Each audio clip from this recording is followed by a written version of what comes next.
Tielo mar adek mar ng'we kinda mar Chepsaita cross country oyaw ayanga odiochieng' kawuono e pap ma Chepkelem Tarbo county ma Uasin Gishu. Chenro ma kama oyaw ayanga kod jachung' ne ng'wego Faruk Kibet ka oyango ni ikruok ne ng'wego mibiro bagi tarik 6 dwe mar 12 higani dhi nyime. Ng'wego geno ni biro ywayo jong'wech ma ok tin ne 10,000 kowuok e pinje ma ok tin ne 20 mabiro ringe kidienje 12.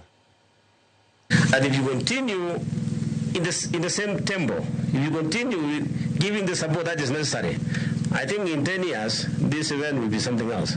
We want a combination of education and running. We need people to train. The competition of this year is going to be tough race. And we believe that our athletes, young people, we want competition.